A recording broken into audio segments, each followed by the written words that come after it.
Donc, comme je l'ai dit, aujourd'hui, on va parler de simulation informatique. Le verbe simuler en français veut dire imiter l'apparence.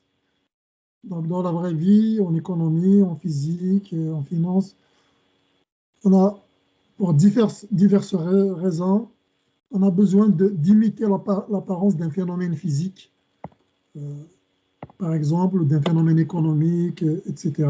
Je vais vous donner un exemple. Vous connaissez les actifs financiers, hein, ou vous avez peut-être entendu parler, si vous ne connaissez pas. Vous avez entendu parler de l'évolution des actifs financiers, par exemple.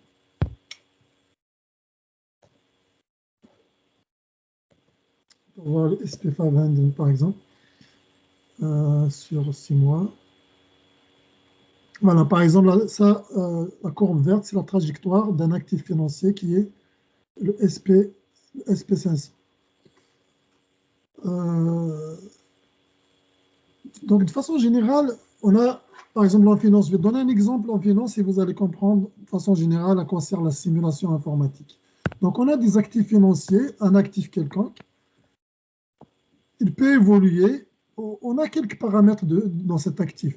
C'est des paramètres financiers. En fait, un actif financier, on peut modéliser mathématiquement. Il y a un modèle mathématique avec certains paramètres dont je ne vais pas parler, mais il y a un moyen de modéliser la valeur d'un actif financier, par exemple. Sa valeur au départ, c'est S0. Et puis, à l'instant T, par exemple, vous allez avoir sa valeur, c'est ST.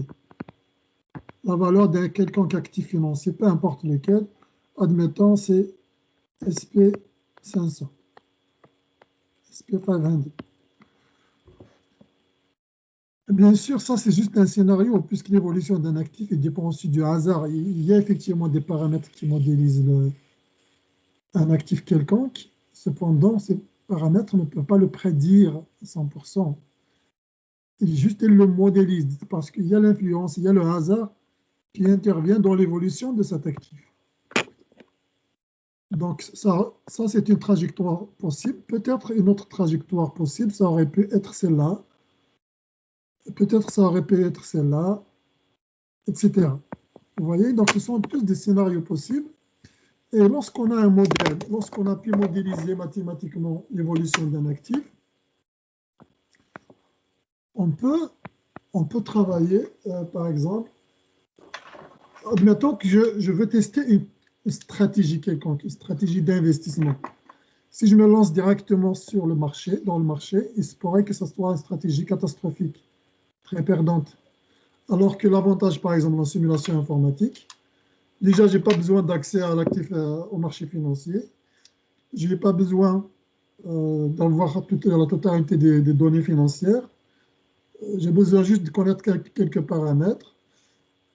Et je peux lancer des scénarios. Donc, je peux simuler. Comme vous voyez, je simule des trajectoires. Et puis, je teste ma stratégie. Admettons ici, je dis, ben, si dans ma stratégie, ma stratégie, c'est un programme informatique aussi. Dès que l'actif descend au-dessous de S étoile, je vends 50%. S'il descend encore plus bas, je vends 25%. Puis, s'il descend plus bas et que je vois la tendance est montante, j'achète, etc. Je simule une stratégie. Peut-être qu'elle est perdante, peut-être qu'elle est gagnante. Mais cette stratégie, en tous les cas, ne coûte rien de l'essayer dans un ordinateur. Ça me coûte zéro. En plus, si elle est gagnante, je peux essayer de trouver la meilleure stratégie gagnante ou la stratégie optimale. Et admettons donc que ce sera une stratégie de gestion de portefeuille. Je pourrais après la tester vraiment avec du vrai argent, en tous les cas. Une fois j'ai vu que ça marche très bien, ça produit de bons résultats, etc. Un exemple donc d'utilisation de simulation informatique. Donc, on aimerait, par exemple, simuler des trajectoires comme ça d'évolution, avec une évolution qui dépend du hasard. Donc, on a besoin du hasard. Donc, j'ai donné un exemple en finance. Vous pouvez imaginer en physique aussi des exemples en physique, surtout la physique nucléaire, à l'échelle atomique et tout ça. Il y a beaucoup de modèles physiques donc, qui modélisent l'évolution des particules et tout ça. Donc, il y a des équations. On peut lancer des scénarios dans des ordinateurs. Au lieu d'avoir, c'est pas tout le monde qui a accès à un vrai laboratoire physique, qui a accès à un accélérateur nucléaire ou des choses comme ça. En revanche, la plupart des phénomènes physiques sont modélisés, relativement bien modélisés. Donc, on peut lancer des scénarios, faire en quelque sorte des expériences physiques uniquement dans un ordinateur. Uniquement dans un ordinateur, il suffit d'avoir le bon modèle et les bonnes équations. Voilà, en gros. Et dans tous ces phénomènes, il y a la notion de hasard. C'est-à-dire, il faut introduire, il faut le hasard, il faut une fonction qui nous génère des nombres aléatoires en quelque sorte. Mais on a vu, si vous vous rappelez bien avec Excel, il n'y avait pas vraiment de hasard dans l'ordinateur, mais on avait des nombres pseudo-aléatoires. Mais c'est correct pour nous. Les nombres pseudo-aléatoires sont quasiment sont corrects, ils répondent à nos besoins, pourvu qu'ils sont générés avec un bon générateur de nombres aléatoires. Si vous avez oublié ce que c'est, vous pouvez revoir. Ça, on a déjà parlé dans le cours d'Excel. Vous avez même travaillé un petit peu avec, si vous vous rappelez, la commande aléa entre bornes et tout ça. Voilà. Donc, imaginons un phénomène aléatoire. Ce ne sera pas un actif financier, celui-là. Ce sera juste un homme qui se déplace d'une seule unité. Et on jette une pièce de monnaie. Si c'est pile, eh ben, il se déplace d'une unité, par exemple à droite. Si c'est face, il se déplace d'une unité à gauche. Admettons, c'est pile, pile. Ensuite, face, il revient ici. Ensuite, pile, pile. Ensuite, face, face, pile, etc. Il se déplace. C'est une marche aléatoire sur Z. Sur Z, parce que si jamais 0 il est là, il peut aller -1, -2, -3, 1, 2, 3, etc. Donc, on le représente avec un graphique comme ça. C'est mieux à voir. Ou sur l'axe des X, on représente le nombre de fois où on a jeté la pièce de monnaie en quelque sorte. Voilà. Donc ici, si c'est pile, ça monte. Si c'est face, ça descend, etc. Voilà, vous voyez, etc. Mais celui-là, c'est juste un scénario parmi tant possible. Mais c'est une manière de... c'est un exemple de trajectoire générée. C'est un exemple de simulation informatique. Voilà. Sous Maple. Regardons concrètement sur Maple, qu'est-ce qu'on fait? En fait, sur Maple... Là, ça clique pas. Ah, c'est pas ça.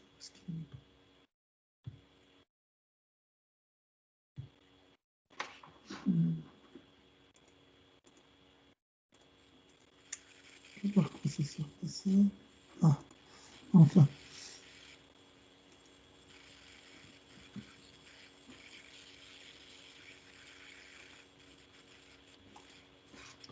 Vous vous rappelez de la fonction aléa sur Excel? Ici, sur Maple, il y a rand. On peut voir sur rand, en fait, il fonctionne différemment sur Maple. Il est un peu particulière, la fonction rand, pour générer des nombres aléatoires. Déjà, le principe, vous voyez ici, rand, on va directement sur le site MapleSoft. On voit la fonction rand qui génère des nombres aléatoires. Et ça dépend des paramètres. Les paramètres on peut lui donner des entiers, des nombres réels, et puis le résultat, ça peut être un entier, un nombre réel. Mais en tous les cas, la fonction rand, elle est particulière sur Maple, c'est qu'elle ne renvoie pas vraiment un nombre aléatoire, elle renvoie une procédure. Elle renvoie une procédure qui génère des nombres aléatoires. Exemple, je vais créer une fonction qui s'appelle nbaléa. Là, je dis sur rand, je génère des nombres aléatoires entre 1 et, par exemple, 8. Donc, le résultat de mon rand, de cette fonction rand, mon résultat, c'est une procédure, c'est une fonction. Et là, je peux appeler, par exemple, je peux dire NB aléa, c'est une procédure, donc je dois mettre parenthèse comme ça. Et vous voyez que ça me donne un nombre aléatoire 5. OK? Ça me donne un autre 7, 2, je ne sais pas si vous voyez ici, peut-être je dois agrandir un petit peu.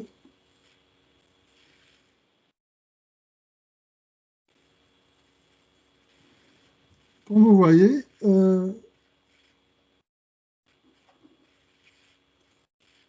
donc il y a un moyen de générer des nombres aléatoires.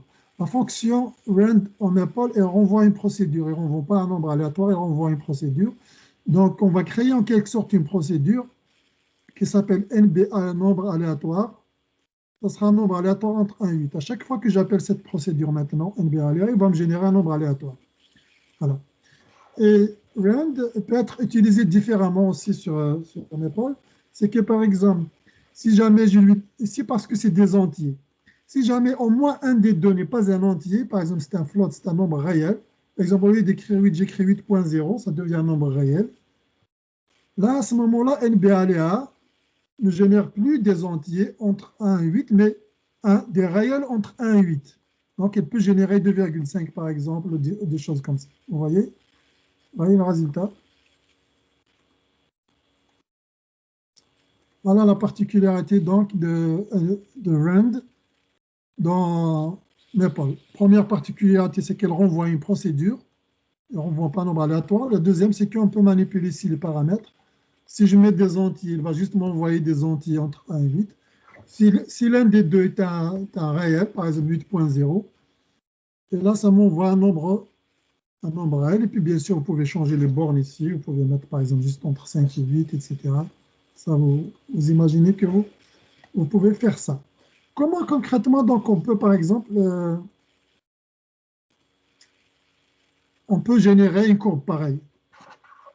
Une courbe pareille, vous imaginez, je peux créer une liste de type array, par exemple, un tableau. Donc, une certaine liste. Et j'utilise rand. Pour simuler une pièce de monnaie, lancer d'une pièce de monnaie avec la même proba, donc on fait juste rand, par exemple, 1. 0, 1. Je génère un nombre aléatoire entre 0 et 1. C'est tout. Si c'est 0, par exemple, je fais moins 1, la position précédente, moins 1. Si c'est 1, la position précédente, plus 1. C'est ce qu'on a dit. On a dit, il se déplace, si c'est pile, on se déplace d'une unité à droite. Si c'est face, on se déplace d'une unité à gauche. Donc, on peut générer un nombre aléatoire.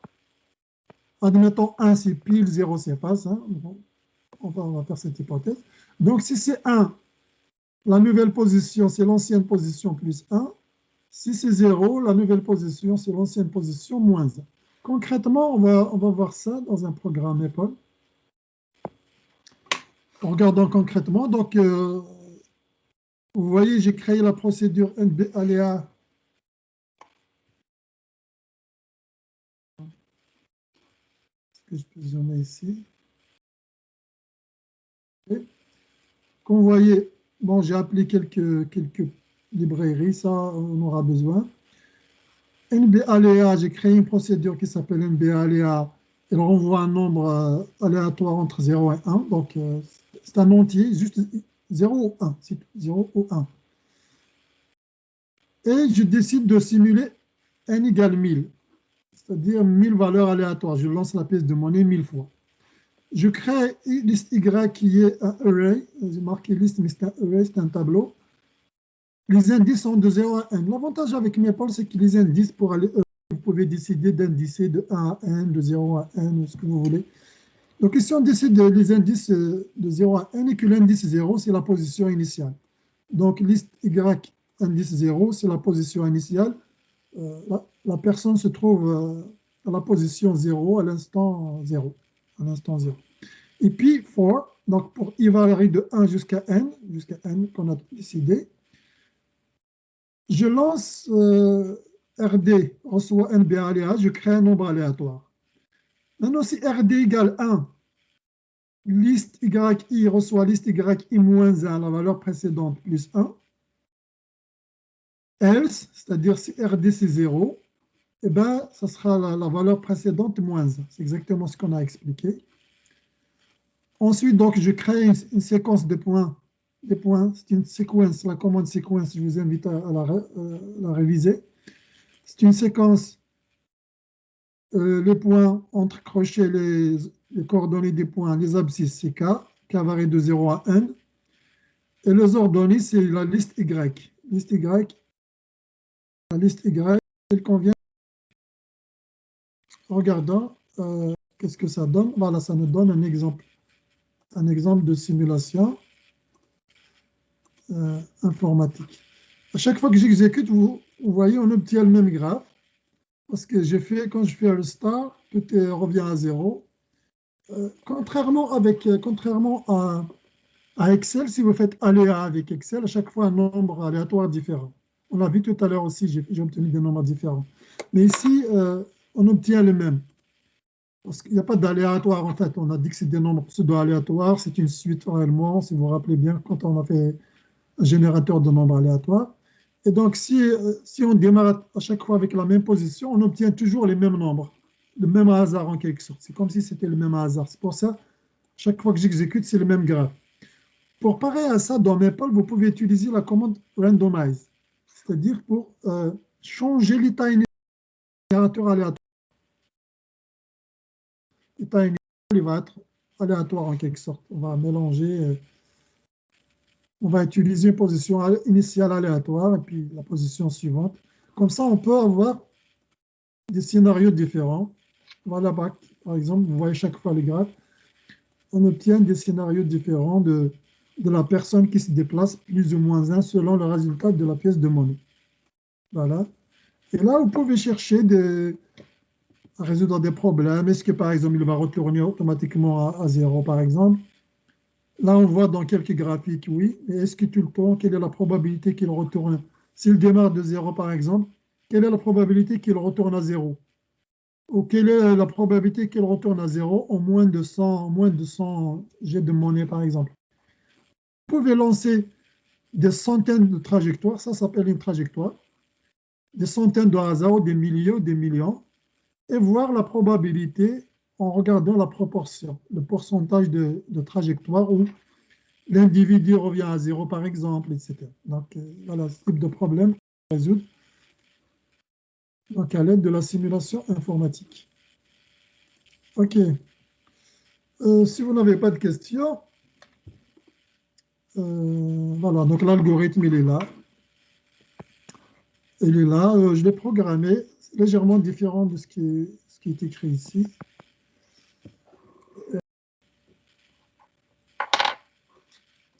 Mais je vais vous partager le fichier après. Le fichier que j'ai programmé, je vais vous le partager. Donc là, on peut créer des animations et tout ça. Bon, ça ne va pas nous intéresser. Si ça vous intéresse, vous le regardez vous-même. Et vous pouvez vérifier Excel aussi. On a vu ça avec Excel. Vous pouvez réviser avec Excel. Maintenant, une marche aléatoire dans un plan. On peut imaginer aussi une marche aléatoire où la personne il est dans un plan. On jette par exemple, pas une pièce de monnaie cette fois-ci, mais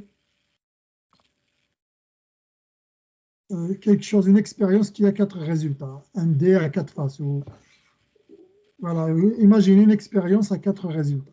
Donc les résultats, 1, 2, 3, 4 par exemple. Le résultat c'est 1, je me déplace d'une unité à droite, sinon 1 unité à gauche si c'est 2, si c'est 3, une unité verticale dans l'axe des Y, et si c'est 4 unités dans les axes des Y, mais négativement. Voilà. On se déplace juste une seule unité. Et là, on peut imaginer un scénario, on démarre de 0, par exemple, et aussi on peut s'intéresser à différents problèmes. Voilà, est-ce qu'on retourne automatiquement à 0? Est-ce qu'on retourne sur l'axe des X? Est-ce qu'on revient toujours toucher l'axe des X, etc. Mais voilà, une expérience de scénario aléatoire. Vous imaginez, si vous le faites avec Maple, vous avez besoin de liste, une variable liste X, c'est un vecteur, un array, un tableau, et liste Y. Chacun va garder les positions, l'abscisse et l'ordonnée. X pour l'abscisse, Y pour l'ordonnée. Et selon la valeur de notre hasard, on peut générer un nombre aléatoire entre 1 et 4, par exemple, ou entre 0 et 3, ce que vous voulez. Et en fonction de la valeur de notre hasard, on va décider de se déplacer à droite ou à gauche. Est-ce qu'on augmente X ou Y ou les deux, etc. Voilà. Vous pouvez imaginer, vous pouvez essayer de programmer ça, mais bon, on va dire, je l'ai déjà fait, mais vous-même, vous pouvez essayer de le faire. Ce sera ce qu'on appelle la marche aléatoire dans Z2. Donc, je vais vous montrer juste rapidement le programme.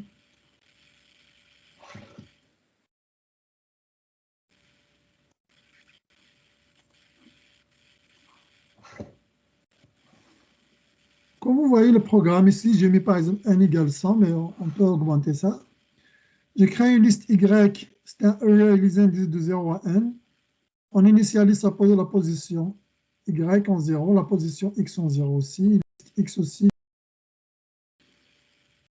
Et vous voyez, je crée randomize, mais je crée la variable NB aléa. Il faut créer une NB aléa, il génère des nombres aléatoires entre 0 et 3. J'aurais pu faire entre 1 et 4. J'ai fait entre 0 et 3, c'est pas grave. Il y a toujours 4 possibilités. Donc j'ai dit si le résultat, donc on a dit randomize pour que le hasard soit différent à chaque fois. NB aléa maintenant, c'est une procédure. À chaque fois que je l'appelle, il génère un nombre aléatoire entre 0 et 3. Okay? Et chaque nombre a la même probabilité. Donc maintenant, si le résultat c'est 0, je déplace x d'une unité à gauche. La composante x reçoit la composante x précédente moins 1. Mais la composante y, c'est la même que précédente. On ne change pas, l'ordonnée ne change pas, c'est juste l'abscisse qui change. Si le résultat de mon hasard, c'est 1, je déplace x à droite, j'augmente une unité pour x, y ne change pas. Si le résultat, c'est 2, x ne change pas, c'est le même que précédent, et y diminue d'une unité. Sinon, x ne change pas, y augmente d'une unité si jamais else. Else correspond à RD. Ici correspond à RD. Ça veut dire que RD, c'est égal à 3, étant donné mon générateur de entre 0 et 3. Là, je crée des nombres. Je les ai appelés point 2. Voilà. C'est une suite. L'abscisse, c'est liste x, k. Et les ordonnées, c'est liste y, k. Et k varie de 0 à n. On utilise la commande séquence en Maple qui permet justement de créer ce type de points. On peut voir ici les points d'ailleurs ici. Quand on met 2 points, il n'affiche pas les résultats à la fin de l'exécution de la commande. Si je mets juste point virgule, ça va être affiché. Regardez à quoi ça ressemble le point 2, vous voyez. C'est une liste de points. L'abscisse, c'est liste X, liste X. L'ordonnée, c'est liste Y. Liste XK, indice K, liste YK, K varie de 0 jusqu'à 1. Voici à quoi ressemblent les points 2. Et voici à quoi ressemble une stratégie, une trajectoire. Voici à quoi ressemble une trajectoire. Donc, je vais mettre ça. Je vais juste voir ce qu'il y a un problème ici. Plot.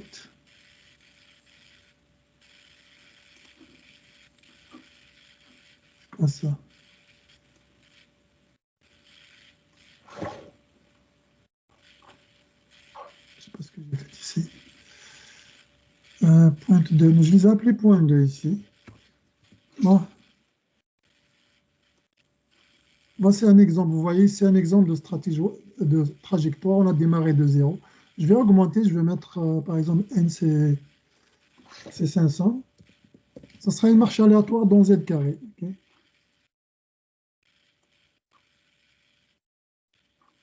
Voilà, on a démarré de 0 et puis, bon, je n'ai pas regardé le mouvement, mais un moment à gauche, à droite, un moment à gauche, à droite, etc.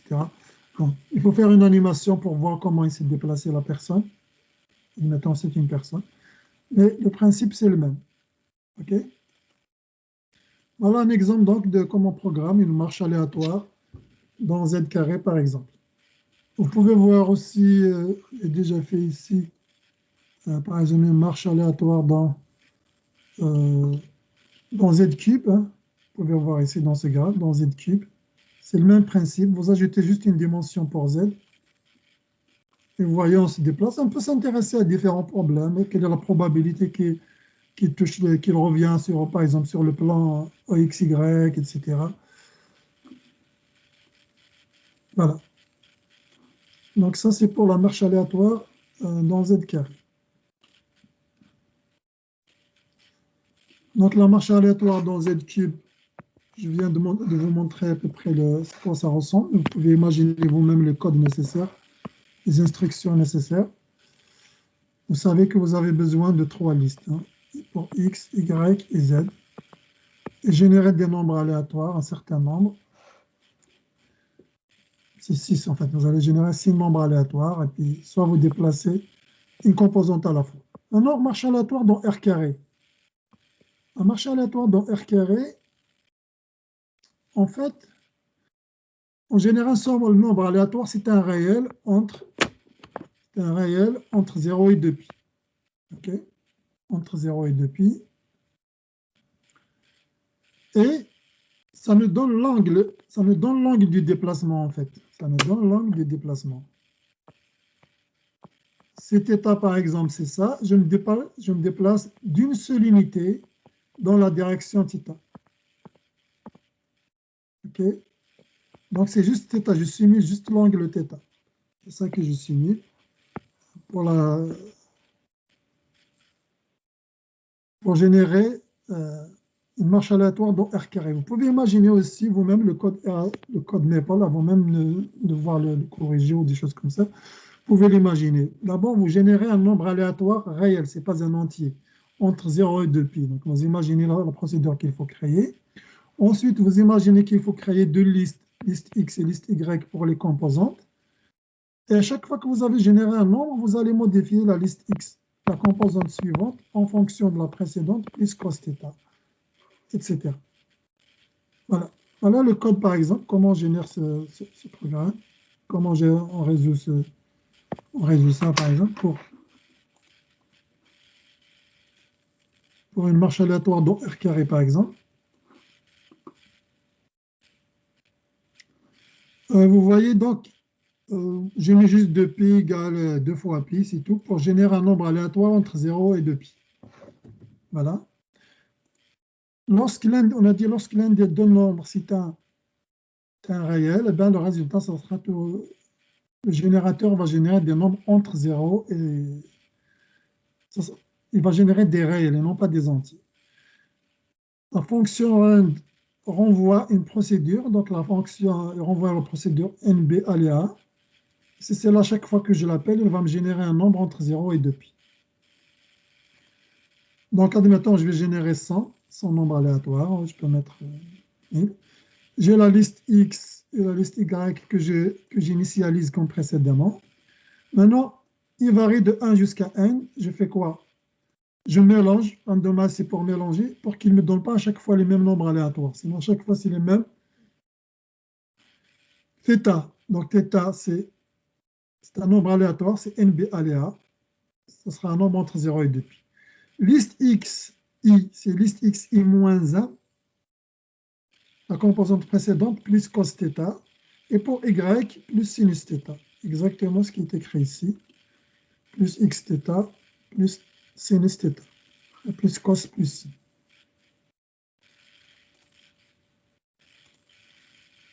Voilà. Et pareil, donc, les points, c'est juste une séquence qui contient les composantes X et les composantes Y, qui varie de 0 à 1.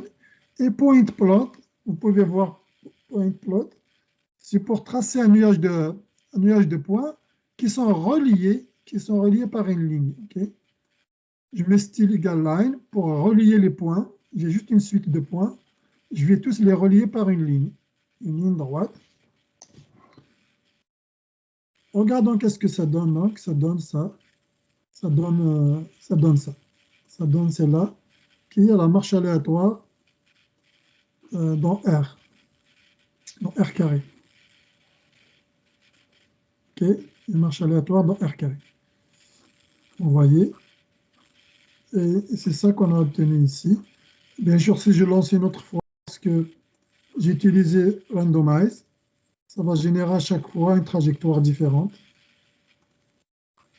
Chaque fois, vous avez une trajectoire différente. Voilà, si vous n'avez pas de questions, on peut avancer.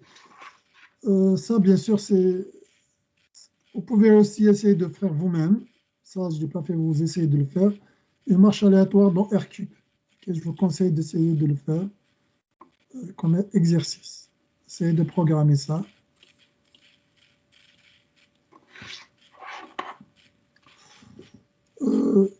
Une autre utilisation de la simulation informatique, c'est par exemple calculer la probabilité d'un événement quelconque. Il y a des événements, admettons, prenons les jeux de cartes. Bien sûr, avec l'analyse combinatoire, on peut calculer la probabilité d'obtenir 2 paires, par exemple. Si je pige n cartes, 4 cartes ou n cartes, de façon générale, pas 2 cartes. On ne peut pas obtenir 2 paires si je pige 2 cartes, n cartes, en pigeant n cartes. 4 cartes, 6 cartes, 8 cartes, etc. Quelle est la probabilité d'obtenir, par exemple, 2 paires? Quelle est la probabilité d'obtenir un brelan, d'obtenir un triplé, d'obtenir un carré d'as, etc. Un carré de façon générale, d'obtenir couleur. Toutes les probabilités que vous pouvez calculer en analyse combinatoire, on peut les faire avec la simulation informatique. Parce que, bon, pour les jeux de cartes, on a l'analyse combinatoire qui va nous aider, on connaît la probabilité exacte qu'on va obtenir. Mais il y a des problèmes pour lesquels vraiment c'est la simulation qu'il faut utiliser parce que le calcul des probas il peut être très complexe. Alors, comment on fait dans ce cas-là? On peut utiliser la loi des grands nombres. Okay. Donc, admettons, on refait la même expérience n fois avec n très grand. Okay. Et qu'on voit le nombre de fois où on a obtenu l'événement qui nous intéresse. Le nombre où on a obtenu l'événement qui nous intéresse, par exemple ici, obtenir 2 paires. Admettons, j'ai lancé l'expérience 100 fois, admettons, mais 100 normalement doit être très très grand, 100 fois, et que j'ai obtenu 34 fois 2 paires. Je pourrais dire, donc, j'ai une chance de 34 sur 100 d'obtenir 2 paires, par exemple. C'est-à-dire la probabilité d'obtenir 2 paires, ce serait 34 sur 100, ce sera 0,34. On fait une estimation, ce sera 0,34, parce que si je refais mon expérience, étant donné qu'il est aléatoire, dans le jeu de cartes, par exemple, je peux générer des nombres entre 0 et 52, entre 1 et 52. Les jeux de cartes, ils ont 52 cartes. Et là, j'attribue chaque numéro à une carte. Et je lance mon expérience. Tirer une carte, c'est tirer un nombre aléatoire, finalement. Et si j'obtiens 2 paires, je vais dire, voilà, j'ai obtenu 2 paires. Je compte le nombre de fois où j'ai obtenu 2 paires. Et ça me donne une estimation de la proba. Et bien, le théorème, la loi des grands nombres, elle nous dit que justement, cette proportion, elle va s'approcher de la proba lorsque n tend vers l'infini. Si n est très très très grand, cette proportion va être pas mal égale à la vraie probabilité d'obtenir notre événement, c'est-à-dire par exemple ici d'obtenir 2 paires. Est-ce que ça va? Est-ce que ça va? Très bien. Concrètement, ce que j'essaie de dire, c'est que pour les cartes, par exemple, une carte, c'est juste un numéro entre 1 et 52 finalement, puisqu'il y a 52 cartes. On décide nous-mêmes d'attribuer chaque numéro une carte. Okay.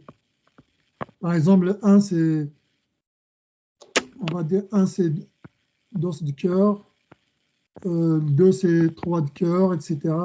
On attribue un numéro comme ça.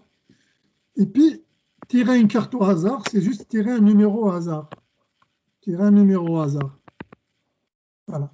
Et là, je décide de tirer 4 cartes, par exemple. 4 cartes, donc 4 numéros au hasard.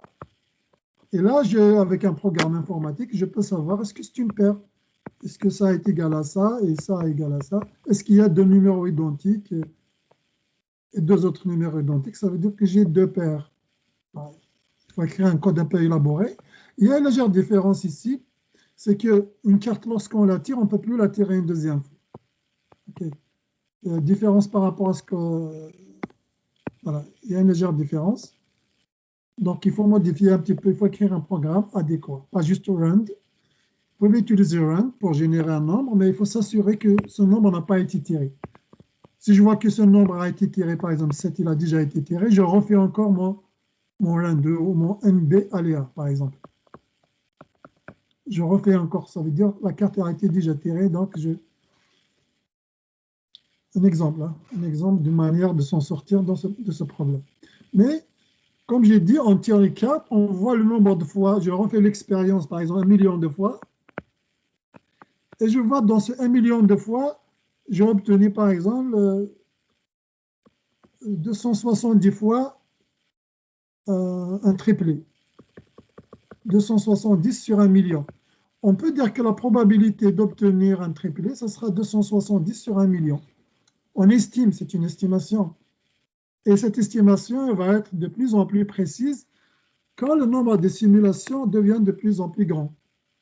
Voilà l'idée générale qui se cache derrière ça, derrière le calcul des probabilités avec la simulation informatique.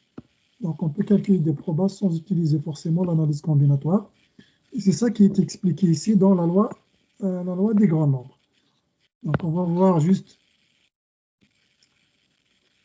on génère des scénarios aléatoires, on compte le nombre de fois où l'événement s'est réalisé, le nombre de fois où l'événement s'est réalisé, par exemple le nombre de fois où j'ai obtenu un triplé, et n c'est le nombre d'expériences aléatoires au total, et la proba c'est le rapport. On estime la proba comme étant le rapport. La vraie proba théorique, ce sera la limite quand n tend vers l'infini, mais si n est très très grand, ça va être pas mal très proche la probabilité de notre événement avec la proportion, le nombre de fois où l'événement s'est réalisé. Faisons un exemple. On va calculer, on va lancer des dés. On va lancer 3 dés.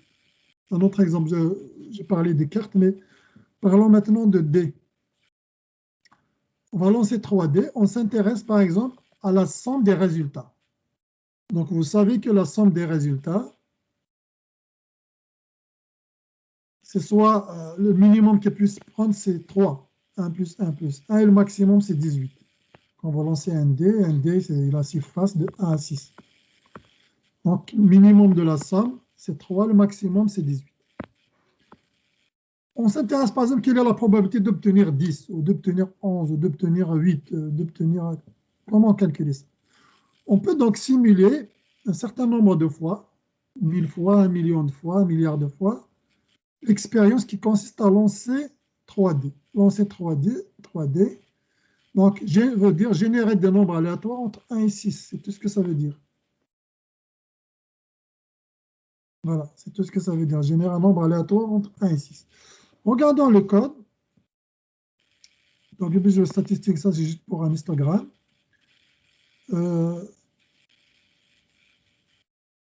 Résultat, c'est le résultat du lancer de notre dé. La somme, en fait, c'est la somme à chaque fois de 3D. Donc, pour i varie de 1 jusqu'à n qu'on a décidé, on a créé la fonction de d d'abord, c'est rand16, c'est une procédure qui s'appelle d, jeter un d soi-disant. On a d rand et renvoie une procédure.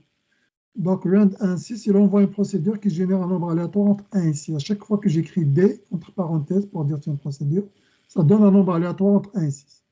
Donc là, j'obtiens un nombre aléatoire, j'obtiens un autre nombre aléatoire, un autre nombre aléatoire. C'est comme si j'ai lancé 3D. Okay? Et là, je calcule ma somme et je la mets à l'intérieur d'un vecteur ou d'une liste, d'un array résultat, et reçoit la somme que je viens d'obtenir. Donc à la fin, donc en fait, j'ai un vecteur résultat ou un array résultat qui contient à chaque fois la somme de tous mes 3D. Voilà. Ensuite, par exemple, si je m'intéresse à l'événement, quelle est la probabilité d'obtenir une somme égale à 10? Ça peut se faire mathématiquement, mais on peut le faire avec la simulation. Quelle est la probabilité d'obtenir 10? Qu'est-ce que je fais? Je regarde dans ma somme, dans le vecteur somme, dans le vecteur résultat, dans le vecteur résultat, qui contient à chaque fois toutes les sommes. Par exemple, ici la somme c'est 9, ici c'est 18, ici c'est 10, ici c'est 11, ici c'est 10, ici c'est 15. Je compte le nombre de fois où j'ai obtenu 10. Donc mon événement s'est réalisé en quelque sorte. Donc c'est NA, je compte le nombre de fois où j'ai obtenu 10. Je divise sur le nombre total, ici on l'a appelé N, N minuscule, le nombre total où j'ai lancé mon expérience de 3D. C'est ça qui me donne la probabilité d'obtenir un 10 finalement. Et je peux faire pareil pour un 11, pour un 13, pour ce que vous voulez. Voici le code qui va avec ça.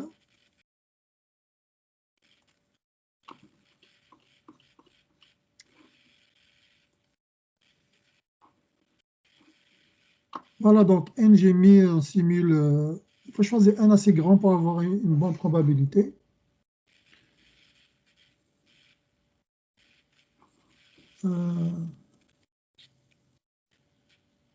Simulation lancée. Bon. il est là. J'ai créé, donc, lancer D, il est là. J'ai créé une fonction qui s'appelle simuler lancer D. C'est une procédure. Elle reçoit juste la taille n, c'est-à-dire le nombre. Elle reçoit le nombre de fois où je fais mon expérience de lancer les dés. J'ai quelques variables locales hein, pour éviter le message d'avertissement de mes potes. Résultat, c'est un array de 1 à n. Et là, pour y varier de 1 à n, je fais quoi? Je mélange pour ne pas avoir à chaque fois les mêmes résultats. Sinon, à chaque fois, les dés vont me donner toujours les mêmes résultats. Et ça, c'est pas bon. Donc, randomize pour mélanger, en quelque sorte, c'est pour initialiser en fait le générateur de nombres aléatoires à une position différente de ce qu'elle a été avant. Je lance mon premier dé avec la commande D, puisque il y a une fonction qui s'appelle D qu'on a créée. Okay? D, c'est rand 1 à 6. Donc, R1, c'est...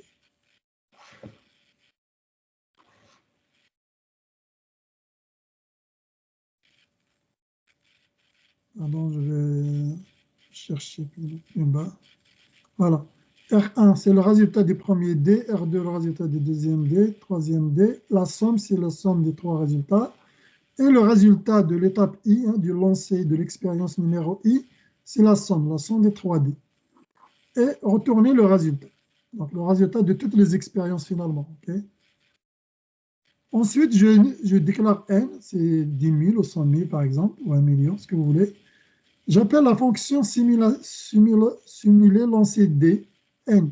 Ça me renvoie une liste A. Le résultat, on a vu, c'est une liste, c'est un array qui contient le résultat de toutes mes expériences. Et là, je peux faire un histogramme. C'est pour ça qu'on a appelé la librairie, statistics ici, par exemple, pour tracer un histogramme. Avec la commande wheel, on peut appeler des librairies dont on a besoin. Okay? Donc, je reviens plus bas. Voilà. Là, je vais voir d'abord pour l'histogramme, et puis voilà. On voit par exemple le nombre de fois où on a obtenu 3, on a obtenu 4, 5, 6, 8. Il y a moins de chances d'obtenir 3 que 4 par exemple, ou 6, ou 10, 11, 12, etc. Ce sont la probabilité d'obtenir le nombre de fois où on a obtenu. C'est ça que représente l'histogramme. On a vu que les résultats étaient entre 3 et 18. Voilà, bon, l'histogramme sont collés.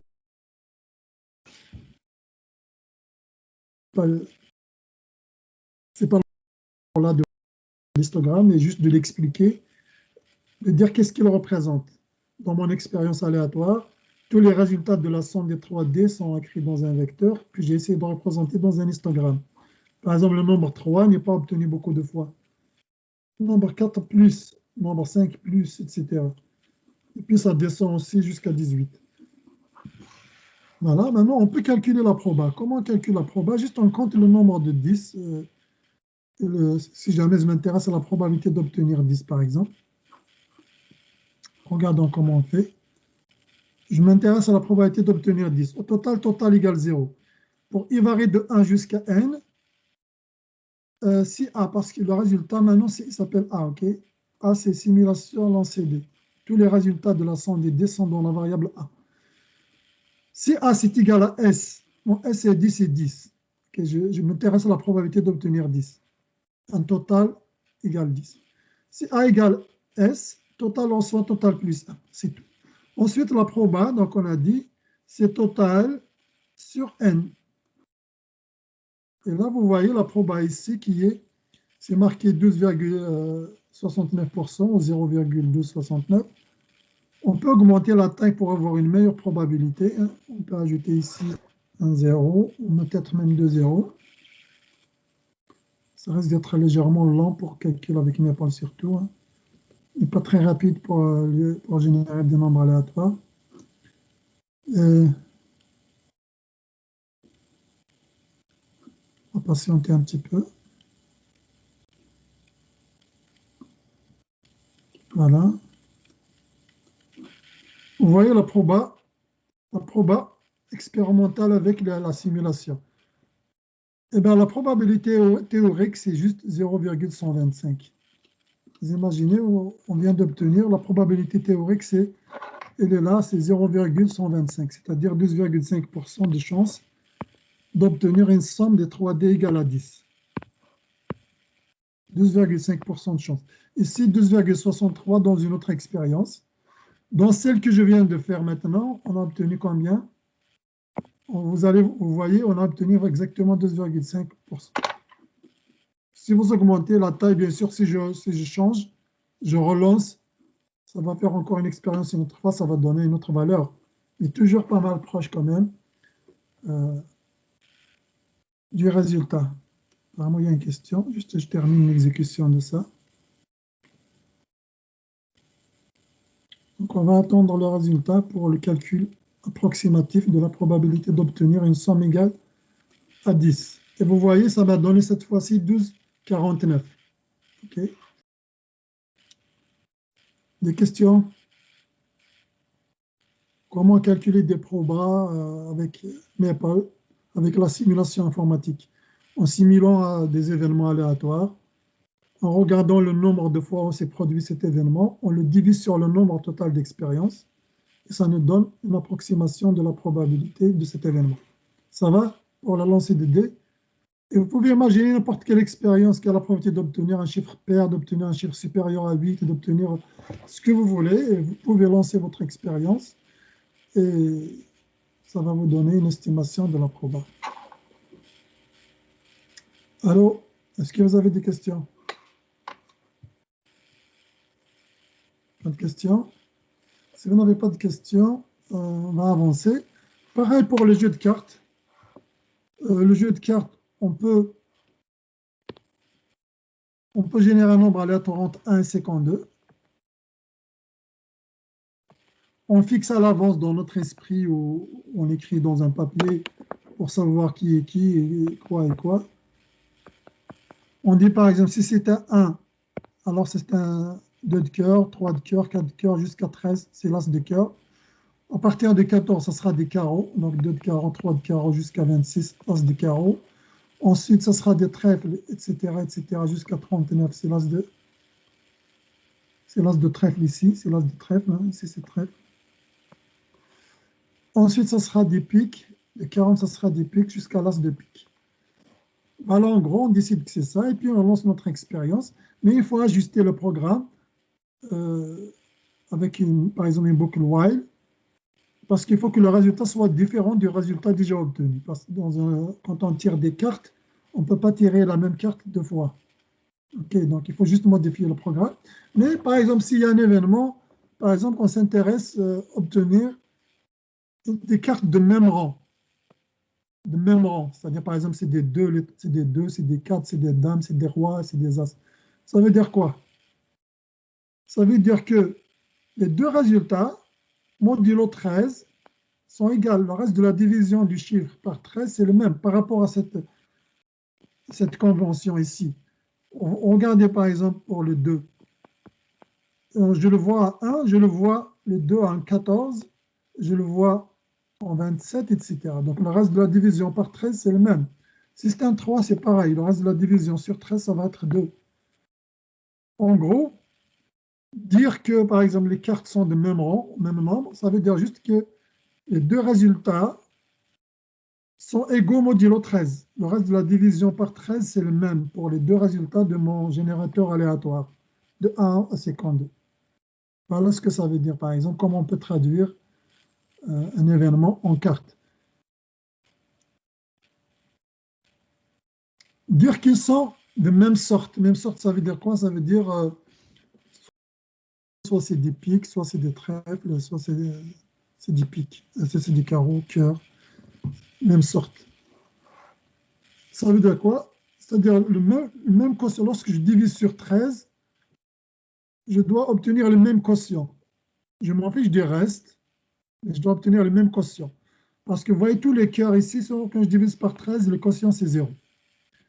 Ici, tous les carreaux, quand je divise par 13, le résultat c'est 1 plus quelque chose. Donc le quotient c'est 1, le reste, on s'en fiche.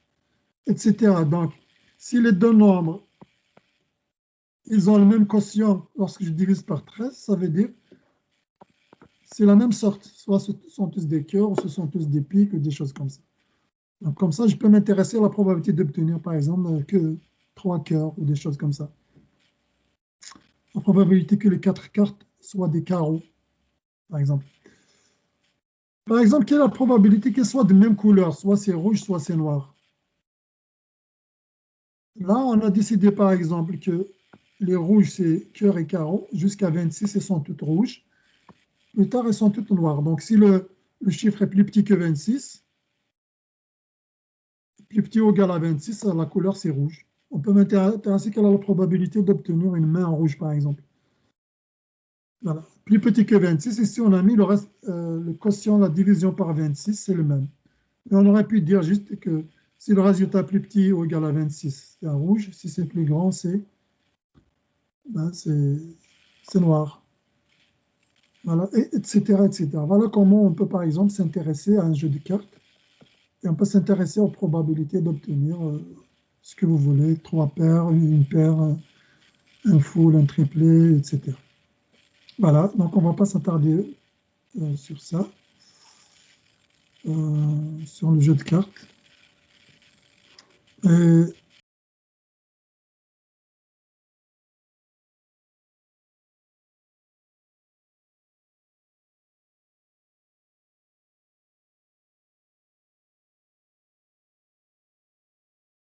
Parce qu'il y a 13 cartes de même couleur, en fait. Tu comptes du 2 jusqu'à valet, dame, roi et as.